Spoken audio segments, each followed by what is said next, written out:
مرتبہ میرے آقا نامدار صلی اللہ علیہ وبارک وسلم سرکار نماز پڑھ رہے تھے۔ ظہر یا عصر کی نماز کا وقت تھا، تو غالباً میرے آقا نامدار صلی اللہ علیہ وبارک وسلم سرکار دوران نماز آپ نے ایک قدم آگے بڑھایا اور پھر پیچھے کر لیا، اپنے ہاتھ کو فضا میں ایسے بلند کیا اور پھر واپس لیا۔ صحابہ کرام نے عرض کیا کہ یا رسول اللہ صلی اللہ علیہ وسلم، ہم نے آپ کو نماز میں دیکھا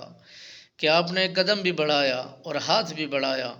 میرے آقا نامدار صلی اللہ علیہ وسلم سرکار نے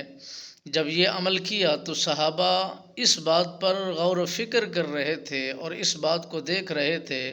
کیا وہ نماز پڑھ رہے تھے یا نبی کی اداؤں کو دیکھ رہے تھے۔ صحابہ کرام سے پوچھا گیا تم ایسا کیوں کرتے ہو؟ صحابہ کرام نے عرض کی کہ ہم اس لیے کرتے ہیں، پہلی سب میں اس لیے کرتے ہیں کہ نماز بھی آقا نامدار صلی اللہ علیہ وسلم سرکار کے پیچھے پڑھیں گے اور دید بھی کریں گے، اور میرے آقا نامدار صلی اللہ علیہ وسلم سرکار کے ہر قول کو اپنائیں گے، ہر فعل کو اپنائیں گے، ہر اس حکم کو لیں گے جو آپ کرتے ہیں۔ میرے آقا نامدار صلی اللہ علیہ وبارک وسلم سرکار کے غلاموں صحابہ کرام کی یہ عقیدت و محبت تھی، اور آپ کے ہر قول کے مطابق عمل کرنے کی وہ کوشش کیا کرتے تھے۔ میرے آقا نامدار صلی اللہ علیہ وسلم سرکار کے ہر فعل کو لے کر اپنے لیے راستہ بنایا کرتے تھے کہ آپ سرکار نے یوں جو فرمایا ہے